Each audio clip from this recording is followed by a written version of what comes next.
We never cancel. We just postpone every once in a while. Like next month, Thanksgiving, we're not going to be here, but you guys can feel free to do your thing with your family and go shop and buy stuff. But I do have a couple things for you guys. Discipleship. We do a Sunday night discipleship that basically it's really a great way to get to know people because, we're a big church. We have a lot of people come through. And even Thursday nights, we will hang out tonight. Did we have food back there, Kyle, tonight? What do we got? Quesadillas. We're going to be making quesadillas after study. Kyle is usually making food. We have coffee now. Someone's providing coffee every week. You guys like coffee? I was not very enthusiastic. I don't feel very strong about that. But do you like? Yeah, coffee. Woo! Yeah, there we go. So, someone's buying coffee for us every week, which is awesome. I love it. And we do get to hang out, which is great. But Sunday nights are like maybe a little bit more intimate. We do the guys just in the cafe. So out those double doors, you'll walk down to that complex down there. The cafe is on the very end. And we meet at 7 p.m. on Sunday nights. If you want to come for worship, there's worship in here at 6:30. And we meet, and we're going through the book of James, but we break off afterwards, and we do small groups, so we chat with each other and keep each other accountable, pray for each other, and that kind of good stuff. And then my wife has started a discipleship for the ladies Sunday nights at my house, and it's pretty fantastic from what I hear. A lot more girls show up to that than my guys' discipleship, I'll tell you that. That's for sure. I understand, though. She's fantastic. I love her, too, So encourage everyone to come this Sunday. It's my house if you want to know where it's at. Just go to Google Maps. No, I'm just kidding. My wife actually, you can text her. Find us on Facebook, Young Adult, Calvary, Young Adult, Instagram, whatever, all those things. And we'll give you, she's got like her number on there, I think. Or any of the ladies that go to it would be lovely. Love to hand you out our address. Also, we need Harvest Party volunteers. And so we need some people at 5, a little earlier before the thing starts. I think it starts at 5:30. To come a little early and just hand out bags. We're going to actually be making these bags afterwards if you want to. I'm not going to force labor on you guys. But for those who are willing, we have like 2,000 people that have come to our harvest party in the past. And so I'm guessing it's going to be at least that. And so we're going to make little like handout bags. I don't know exactly what's in them. Some kind of gospel tract, some treats, some information about the church, and ways to get plugged in, that kind of stuff. And so we need to assemble those tonight. And I said there's like 2,000 of them. So if one person does 2,000 of them, it'll take them a while. But if 2 people each do 1,000, then we've already cut the time in half. And you can keep doing the math. If 2,000 of us just do one, then we all can be done. We need some more people, obviously. So, I would need some help after that. But, we also need those people to come that night. And so if you want to volunteer, reach out to my wife, or Greg DeRuse is also in charge of the harvest party. He actually just texted me. Let's see. He wanted to, he was talking about fantasy football trade. He was talking about my fantasy football trade. He wanted to see, because I offered him Christian McCaffrey. Because, he's on the downturn now. He got traded. I'm kind of worried he's not going to get as many points. But so he's going to go back and forth with me on that. We're going to be in Judges chapter 14. I don't know why you guys care. You don't care. Who kicked the kicker first round? Who was that? Who picked the kicker first round? That was you, Trey, right? Number 1 pick. You didn't have the number 1 overall pick, did you? Okay. Okay, 7th pick. Yeah, this still doesn't make no sense at all. How's your team doing? What's your record right now? 4-3, that's not bad for picking a kicker the first round. He basically gave up his first-round draft pick, and he's 4-3. The rest of you guys should feel ashamed, is what I'm saying. Judges 14 is where we're going to be. I won't read the whole thing right now. We'll go through and read it together, but let me pray for the night. Lord, thank you so much for just getting together with these guys. Thank you for an awesome retreat this last weekend with a lot of these faces here that we're just excited to hear from you and to dig into the word.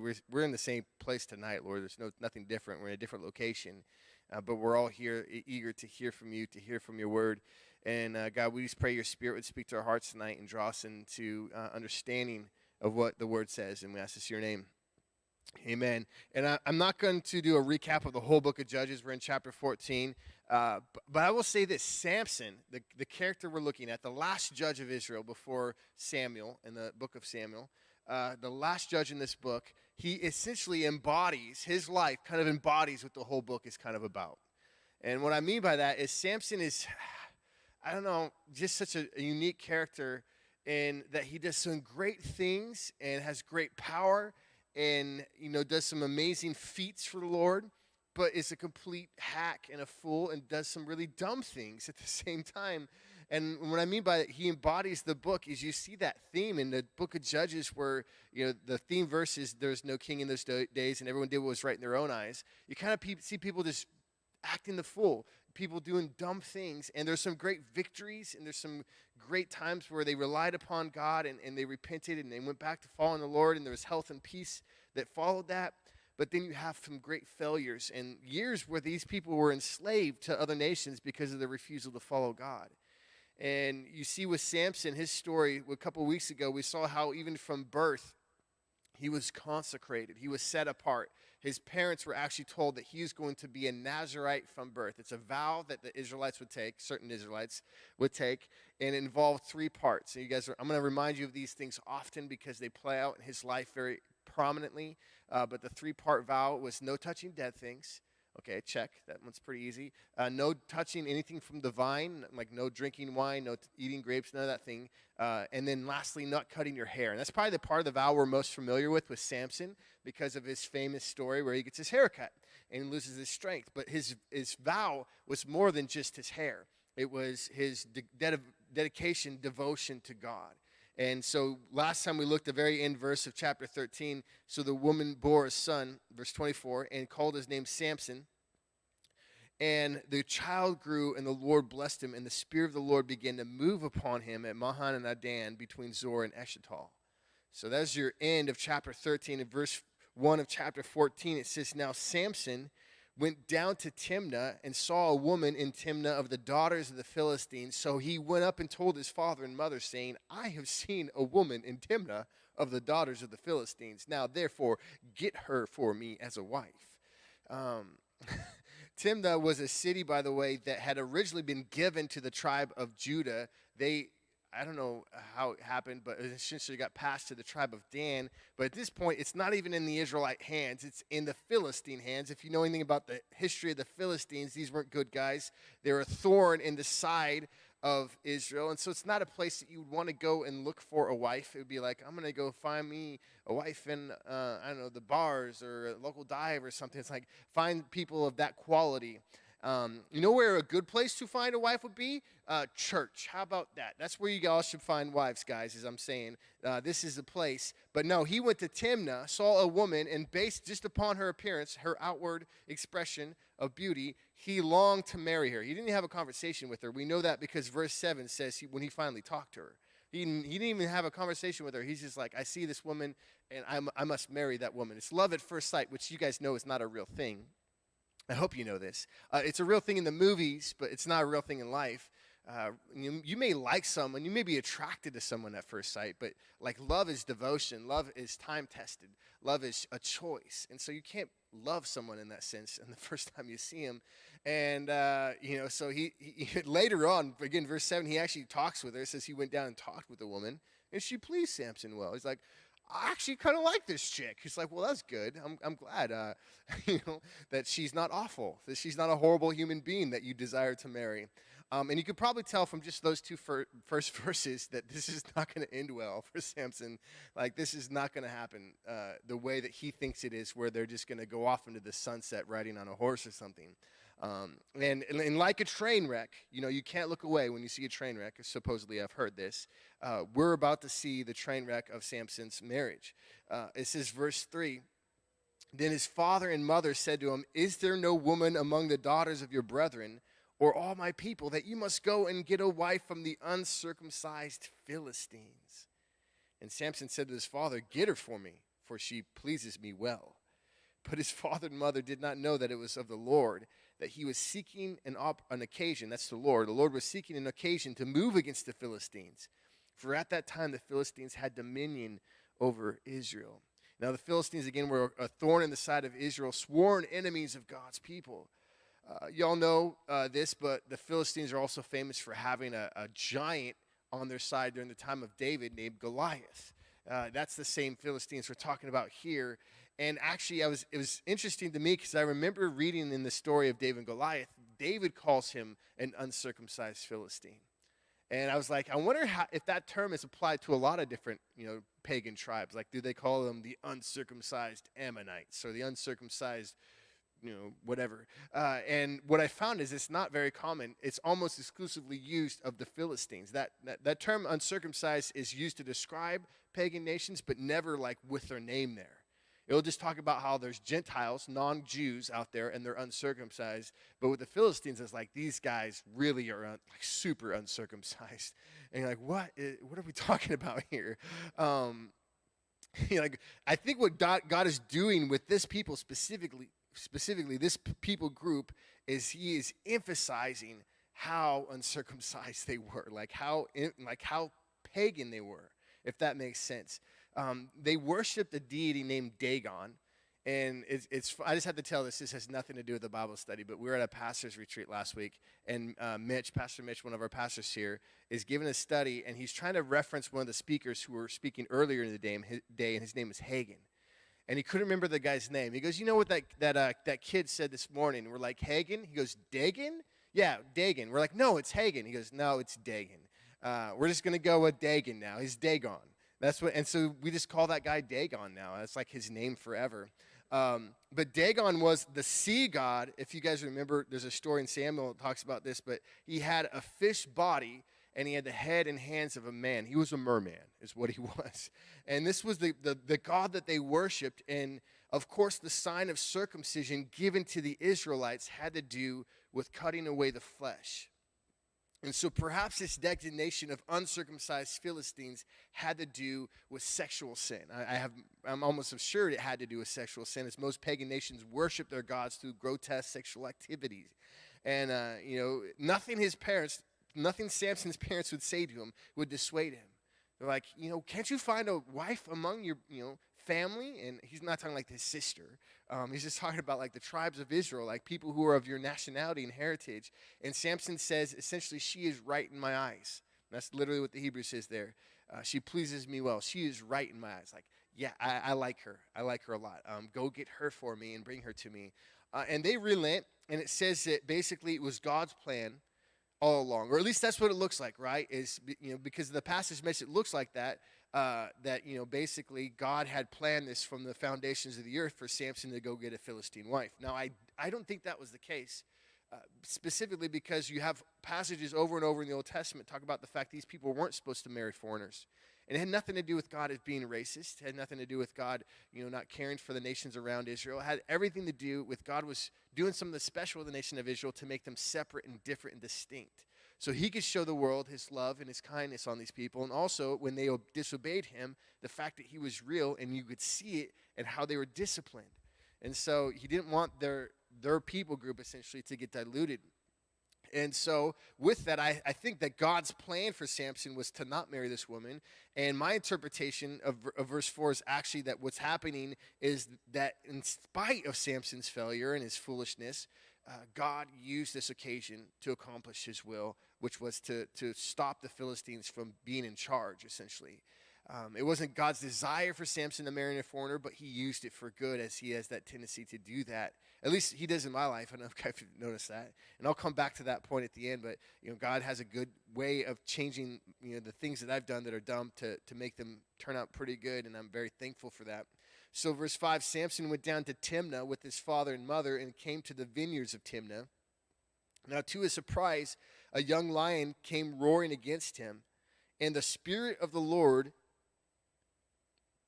came mightily upon him, and he tore the lion apart as one would have torn apart a young goat, though he had nothing in his hand.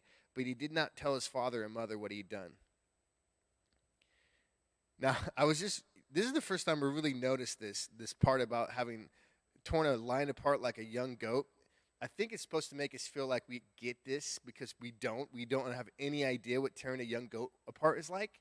I was like, oh, yeah, tearing a lion apart is just like tearing a young goat, no big deal. And the emphasis here is this was an incredible feat. Obviously, if you're going to face down a goat or a lion, you choose goat every time. You never choose the lion. Goat, they can bite and they might even like bite your finger off, but they're not going to rip your face off, right? And so there's no way that those two are the same. And here's Samson journeying down to Timnah to get his wife, and he's separated. He's bringing his parents. Come on, Mama, Daddy, you got to come get this girl for me. He's bringing his parents, and it's not just so that they can meet this woman. This was like Jewish custom. They had to be the ones that made the bride proposal to buy this woman, essentially. Not buy, but it was that whole culture where there was an arranged marriage and there was a negotiation, a bride price that was paid. And so his parents have to come along. He gets separated from them at some point. He confronts a lion, or the lion confronts him, which, by the way, I was thinking, like, that might just be a sign that God's trying to stop you right there. Like, don't do this thing. Like, if there's a lion in the road, just maybe you turn around and go back the other way. But the Spirit of God comes upon him. He tears the lion apart with his bare hands, which apparently is very hard, very difficult to do. And I'll mention this, you guys, just because I think it's interesting. There's nothing ever said about Samson's stature in the entire book of Judges. We're never told he has 22-inch biceps. We're never told, he squats 400 pounds.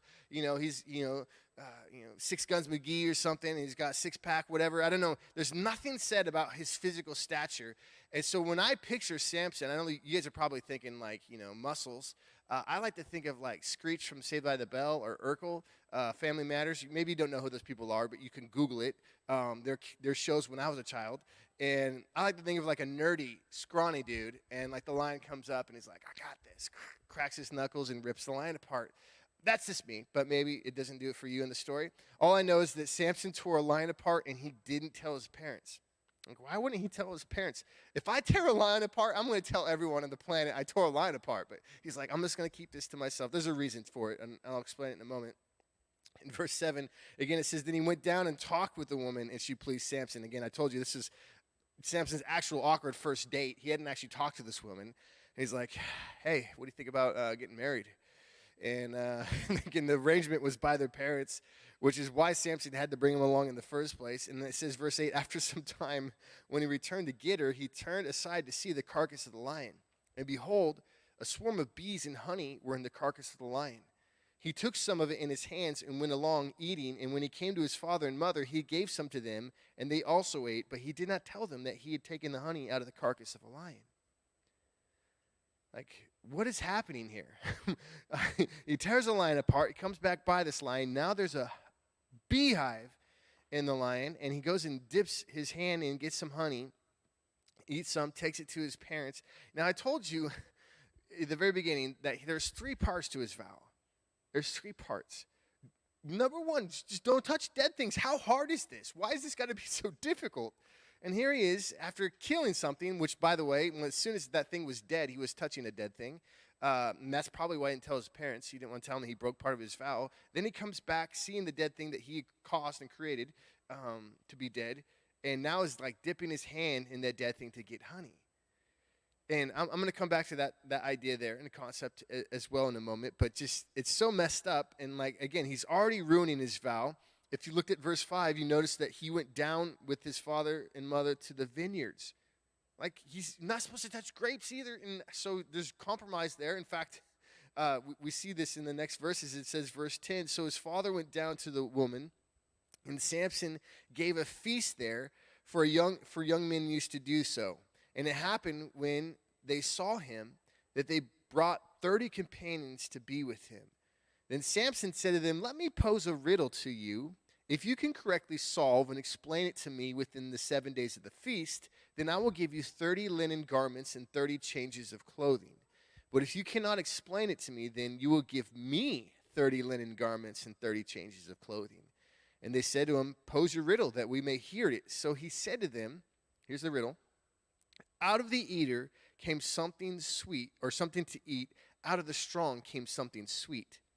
Now, I think it's very actually coincidental that it rhymes in English, by the way, because it's in Hebrew originally, but it's just very poetic. Now, for 3 days, they could not explain the riddle. This feast that Samson is having, or his dad's putting on, the word that's used there is literally a drinking feast.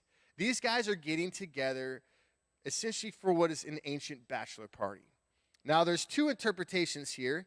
Either this is the week before he gets married, and on the 7th day he would get married, or the 8th day after the feast he would get married. Or this is what would happen in a Jewish wedding is you would get married, and then there would be a feast for 7 days during your honeymoon. And, it was kind of like everyone's hanging out. It would be a very awkward honeymoon. Like your mom and dad are there, all your friends and your cousins, and you're like on a honeymoon with your new wife, and they're like, hey, why don't you guys come out and we'll hang out and we'll drink some more and eat some more. You'd be like, I just want to go hang out with my wife for a little bit. So there's two interpretations there. I kind of lean on the second one, that it's at a wedding feast and it's during the wedding week. And the reason I lean that way is because over and over in the passage, this girl's now called his wife. So when did they get married? Like, that's a very specific term in Hebrew. Like, this is his wife. It's not his betrothed. It's not his fiance, as we would say. Like, this is his wife. And so here's his wife, which, again, this is the most awkward wedding feast ever at that point. And on the first day of it, whether it's a bachelor party or wedding feast, Samson stands up, and he has, again, anytime you put a bunch of, free alcohol for everyone, everyone's going to show up to a party. So you have 30 dudes who show up, and he poses this riddle. He challenges them. He's like, I got an idea for me to make some quick cash. Is I'm going to pose all these chumps a riddle, and they'll never be able to solve it, and then they'll have to give me 30 changes of clothes. And that's what those terms mean. It's literally like full clothes, like a suit. 30 suits. Now, understand, he could have asked for money, but in those days, currency exchanges, the exchange rate probably wasn't very good. I don't know what the Philistine shekel was versus the Jewish shekel or whatever. He's like, no, here's actually probably how people actually traded back then. They traded in material goods. So he's like, let me see, what do I need? What could I give my wife to do when we get married? I know, laundry. Let's do 30 sets of clothes. I don't know if you guys own 30 sets of clothes. I don't think I do. I might have, like, between all the articles of clothing in my closet, 30 pieces, not including socks, obviously. But it's like, that's a lot of clothes for a dude. One for every day of the month, I suppose. And he poses the riddle, which we read. Out of the eater came something to eat. Out of the strong came something sweet. So he poses this riddle, and he's expecting that these guys would have no idea what he's talking about. Of course, this riddle is directly related to what just happened to him. He tore a lion apart. There was honey in the lion. That's, spoiler alert. Verse 15, it says, when it came to pass on the seventh day that they said to Samson's wife, entice your husband that he may explain the riddle to us, or else we will burn you in your father's house with fire. Have you invited us in order to take what is ours? Is that not so? Then Samson's wife wept on him and said, you only hate me. You do not love me. You have posed a riddle to the sons of my people, but you have not explained it to me. And he said to her, look, I have not explained it to my father or my mother, so should I explain it to you?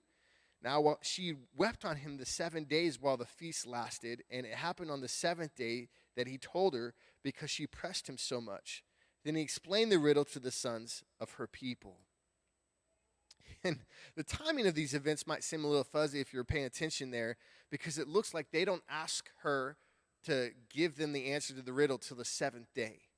Isn't that kind of what the text says, right? On the seventh day they came to her. Here's what I actually think happened is they came to her on the first day and said, tell us what the answer to the riddle is. And then on the seventh day, they said, tell us the answer to the riddle or we'll burn your house with fire. Like, that's when the threat came in. We're going to burn you and everything you own, including you, with fire unless you tell us the answer to the riddle. At which point she's, like, desperate to get the answer. And so it says also that for the full 7 days she was weeping. She was begging Samson, just tell me, please, baby, please. Don't keep any secrets, right?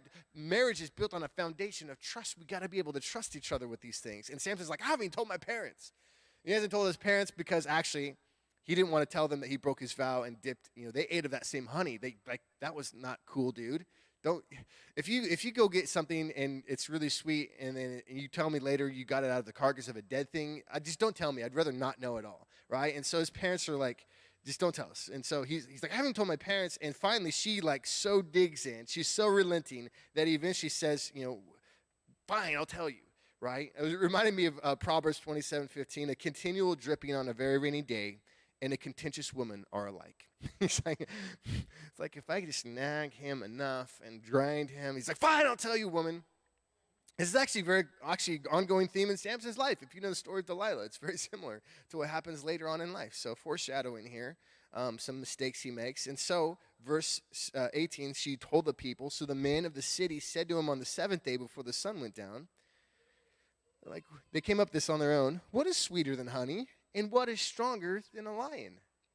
And he said to them, if you had not plowed with my heifer, you would not have solved my riddle.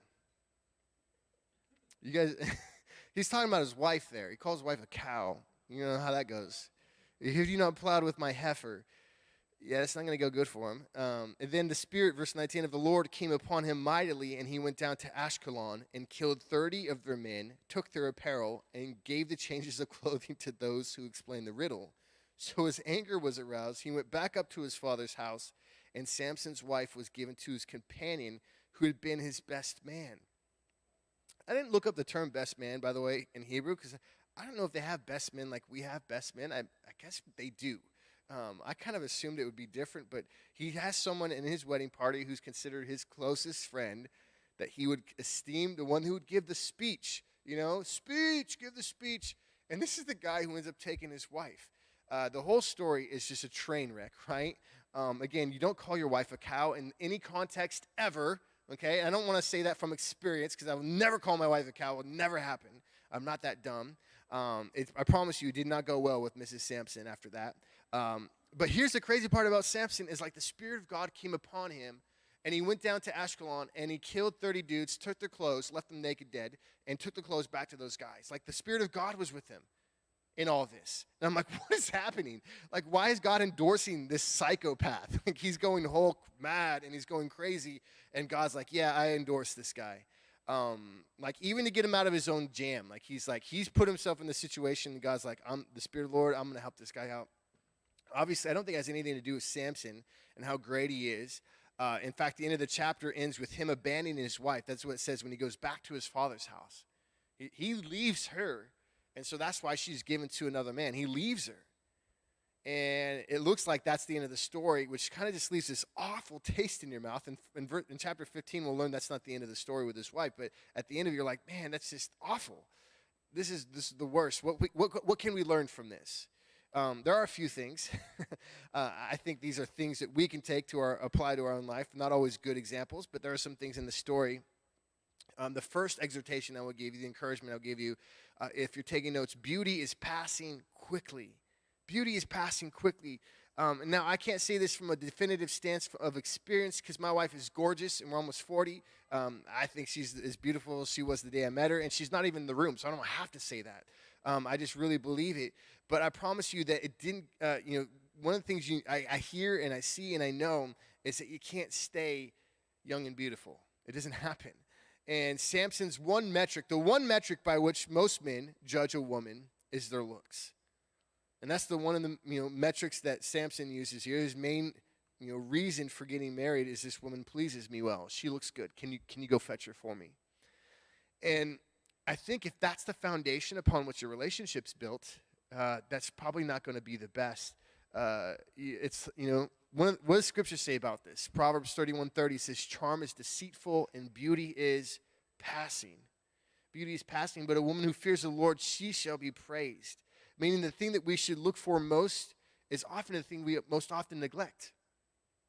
I know there are plenty of K-love songs about how we're inwardly beautiful and we just need to love ourselves, and they beat those songs to death. But apart from giving us self-esteem, that's not the reason God says we're to have inward beauty.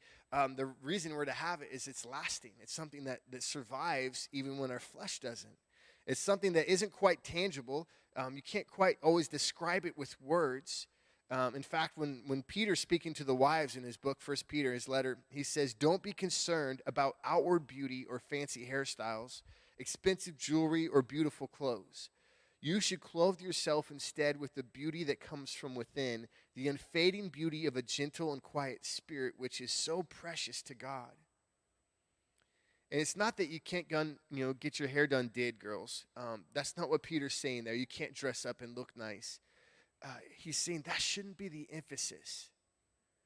And we have a saying, this is a saying we have at church that I think applies, and the saying is this, is you keep them how you catch them, okay? You follow me? In church, what we mean is like if we're about like theatrics and light shows and high energy worship, fun games, entertainment, that's how people come to church. That's what we have to do to keep them there, which is a lot of work. And I think the Holy Spirit is not involved in very much of it. And so in the context of a dating relationship, if, again, you keep them how you catch them, if your foundation of your marriage is built upon appearance, physical attraction, I'm sorry, it's not going to last. Because it doesn't matter how good looking you are. Eventually, you're going to be a wrinkled old prune, right? I mean, I don't look at anyone's grandma and think, man, whew, no, it's never happened. You see why there's so many failed marriages, like as people get older and uglier, people start being less attracted to each other physically. People are like, well, I guess this marriage is over. I don't love you anymore. And what they really mean is I'm not physically attracted to you anymore. And it's unfortunate because, that, again, that's not the staying power of marriage. It can't be physical attraction. There's nothing wrong with being physically attracted to someone, but that's not the thing that makes a marriage cook. It's not the thing that makes it work. Inward beauty comes from a depth of relationship that's with Jesus Christ and a knowledge of his word. And when you have a relationship that's built upon like that character of that person, that intense devotion and heart and love for that person, it's so much different. And there's nothing more attractive, ladies, and I would say this in guys too, but then for someone to be in love with Jesus, and that really it resonates from everything they do, and it's just an amazing thing. That's the kind of person you should be looking for, not just someone who's outwardly beautiful like Samson here, who's like, get that woman for me. She pleases me. The second thing I want to give to you guys tonight is the flesh must be cut off. I was talking about circumcision earlier without really explaining it very well. And let me just explain it, because this is perhaps the most awkward part of church that you ever talk about is circumcision. But when God appeared to Abraham in Genesis 17, he appeared to him to reiterate a promise he'd made to him years before. He told Abraham, I'm going to give you a son. And you're going to have a son, and he's going to be the heir of a nation. And out of his loins are going to come a people group so numerous that they're going to outnumber the stars in the sky. And basically, God said, Abraham, to confirm this promise, to confirm this covenant with you, I want you to do something for me. And to Abraham, I would assume that what the request that God gave him was outrageous, because it seems crazy to me to cut off a piece of one's flesh in a very delicate area. In fact, this is the way the nations around Israel viewed this, is they looked at what the Israelites doing with circumcision as barbaric. Like, you're cutting away, flesh. This is barbaric. They saw the Israelites as pagan for doing this. But the emphasis God was making was there's a part of a male anatomy that causes great deal of sin. Therefore, in consecration to setting apart in holiness of God to all things to be made holy, we're going to start with a part of a male that often keeps him from being close with the Lord. And we're going to cut a piece off as dedication, a consecration of our whole life being given over to God. Now, Samson was a stereotypical guy driven by his sex drive. He was driven by his natural desires and his attractions, affinity for the opposite sex. And rather than having his God-given desires governed by God and practicing holiness, he follows those things into sin, into flesh. And we'll see this theme with him over and over. And, again, this radical step that God asked Abraham to do, which seems so crazy, I try to imagine, because it wasn't just God said this, Abraham, I need you to do this. He told Abraham, I need you to do this, and then I need you to do it to everyone in your household and all your servants. So gather all the guys around, and he's, guys, the Lord told me we got to do this. I would be like, I'm out. I am no longer your son. I am no longer your family. I'm out of here. And he did it. His whole household, his son of illegitimacy, Ishmael at that time, got circumcised as well. Now, of course, all that was a picture of we're going to cut away the flesh. We're going to stop sin in this arena and dedicate our life to you, God. Now, fast forward to the New Testament. There were Jews during Paul's time who were claiming that unless you're circumcised, you can't be saved. You have to be circumcised in order to go to heaven, essentially. And what Paul says in Galatians 6:15, he says the same argument in other places, but I like the way it's phrased here in Galatians 6:15. He says, for in Christ Jesus, neither circumcision nor uncircumcision avails anything but a new creation. And the point Paul's making is we can't cut away the flesh and expect the problems with our flesh are going to go away. It's why I told you guys this last week, when Jesus talked about sin, he talked about it in severe measures. He's like, you need to cut your hand off. You need to pluck your eye out. You need to cut your foot off. Like, whatever's causing you to sin, get rid of that thing. But again, the disciples didn't take that literally. They took it metaphorically. Otherwise, they would have all walked around with hands and eyes missing. But they took it figuratively because they realized the severity with which we're to deal with sin, specifically sexual sin. And while we are still sinners, we don't need a different body. We don't need to cut flesh off. What we need is a new heart. We need a change of direction. We need a change of desires. It's why so many people are trapped in the cycle of addiction and pornography, and they can't find freedom. They're trying to cut the flesh off without changing their heart or attitude towards sin. And it's not a work you can do on your own. That's the whole point of being called a work of the flesh. It's not something you can just go, oh, I got to have a new heart. I need to change my attitude. There are some practical steps you can take. It's like when people are viewing pornography, they're looking at someone who is the son or daughter of God, right? And I say both because women struggle with this as well as men, but we're looking at the flesh of someone who is a blood-bought child of God, and we're objectifying them rather than seeing them for what God has created them to be. So there's some practical steps to change your attitude, but the reality is your heart has to be changed. In Ezekiel 36, 26, and 27, the Lord said this. He said, I will give you a new heart. I will put a new spirit within you. I will take out the heart of stone out of your flesh and give you a heart of flesh. I will put my spirit within you and cause you to walk in my statutes, and you will keep my judgments and do them. God's caused us to be people who are different in nature. Paul used the term new creation in 2 Corinthians 5:17. That's exactly what we're called to be. People who are different. His Holy Spirit would come inside us, transform us from the inside out, and give us a heart that is compassionate and caring towards those around us, that does not objectify the opposite sex, does not look at those things and think it doesn't affect anyone else, because absolutely it does. It affects us very deeply and intimately, but also consider the source. The oldest profession is said to be prostitution. It's because people have always thought they could buy someone else. And it's not what God has called us to. In fact, he's called us to be spirit-led people. The word that Jesus uses in the New Testament for helper is the one who comes alongside us and helps us in our weaknesses and helps us depend upon him. Sometimes we question God when we fail. Like, God, why would you allow me to have this flesh? Why would you allow me to be so weak? And we even question whether God's even there. That's when we begin to doubt him, is it not? We're struggling. We're like, God, I don't even feel like you're here. I don't think like you care about me. And it's because we're caught in this cycle of sin. And we go to that question of, like, why would you allow me to be in this place where I'm constantly failing? Why would you even forgive me? I know, because I've been there. I felt exactly the same way. God, why would you even forgive me? I've asked the same thing over and over. I feel like such a loser. I want to give you guys one more helpful thing, and this is actually a quote I absorbed years ago, and I use it often because I find it so helpful.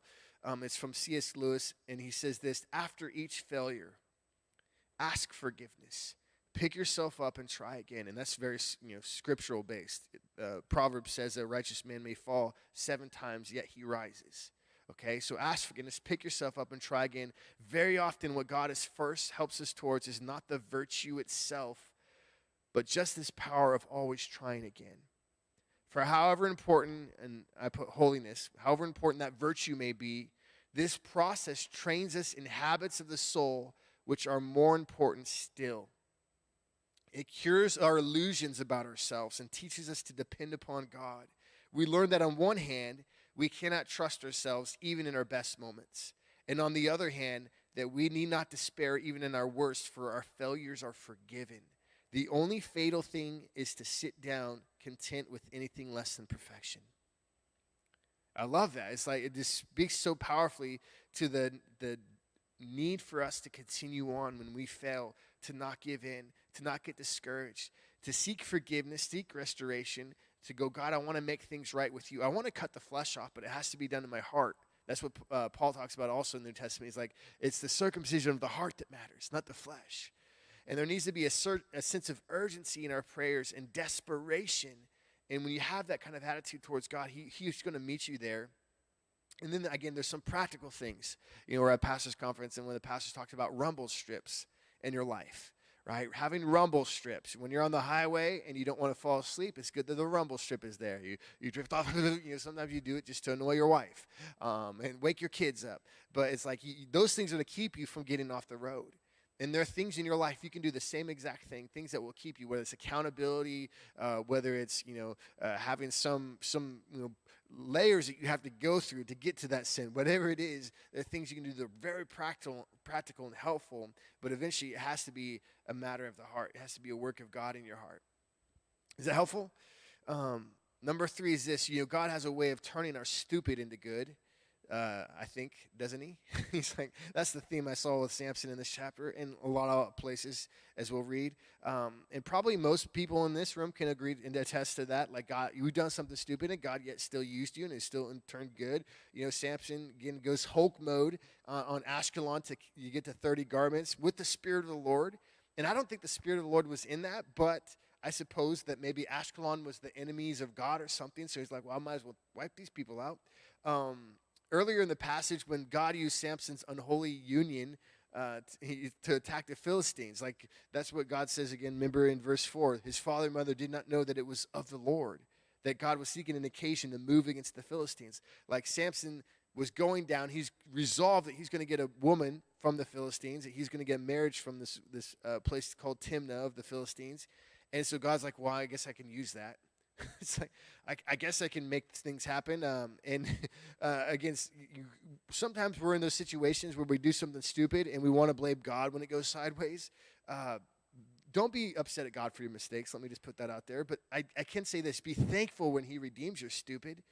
I know I am. God's will for your life, you guys believe it or not, anything less than perfection. His will for you is perfection. Jesus prayed this over his disciples in John 17. He prayed this over his followers in John 17. He said this in verse 22, the glory with which you gave me, I have given them, that they may be one just as we are one. This is Jesus praying to the Father.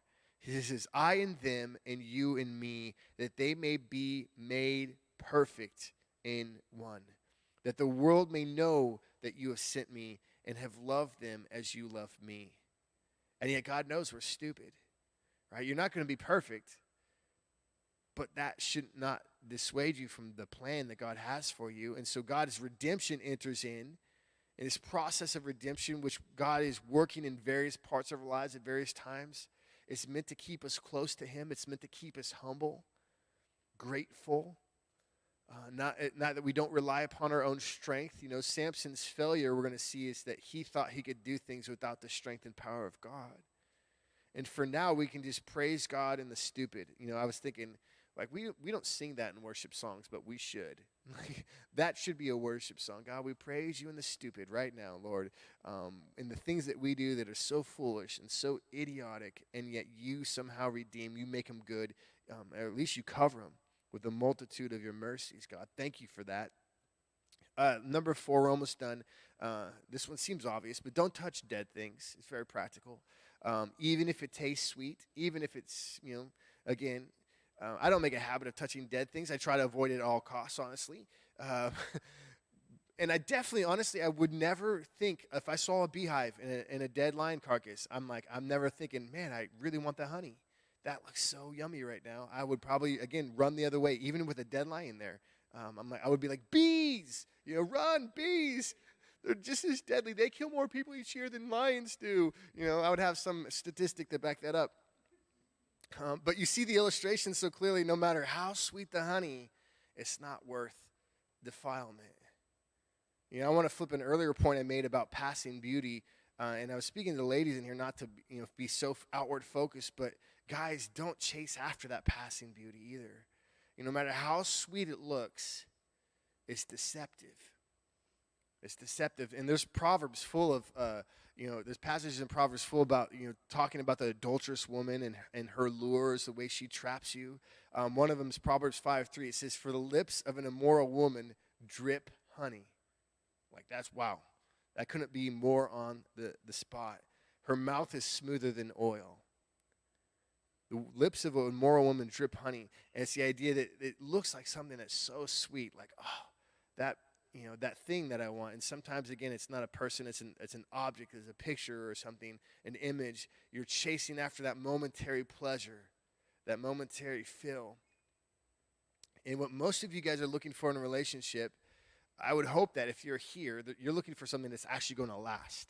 I'm not speaking to the Tinder crowd of online daters who are looking for one-night stands. That's most likely not the demographic that's here tonight.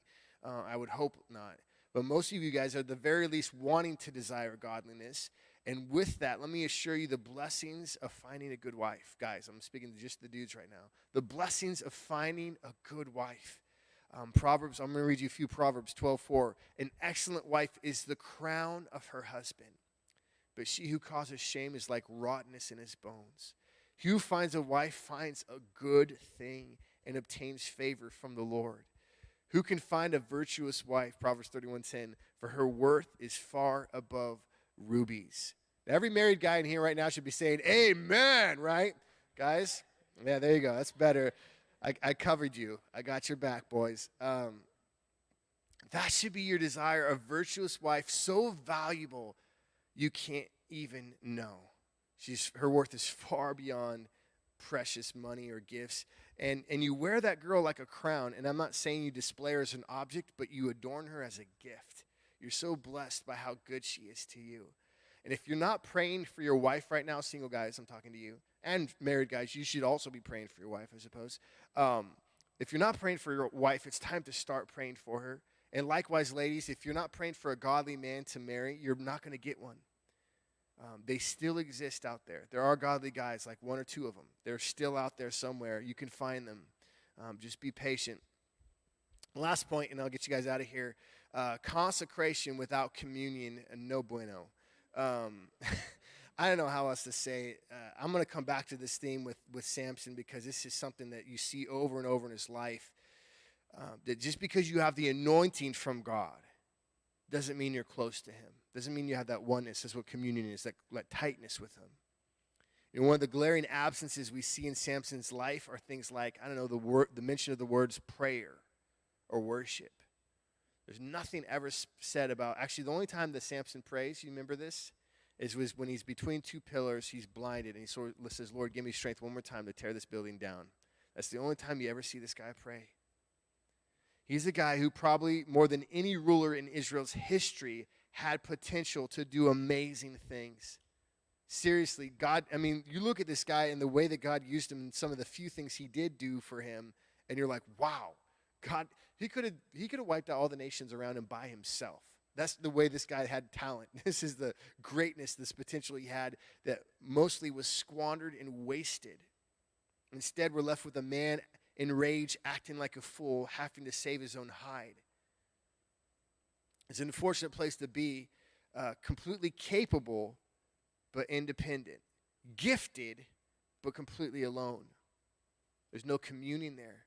And what is going to make us men and women of God that's going to affect change in this world isn't our talent. It's not our consecration, the fact that we've been set aside and we have all these, set aside and have all these great things for God and our strength and our spiritual might or effort.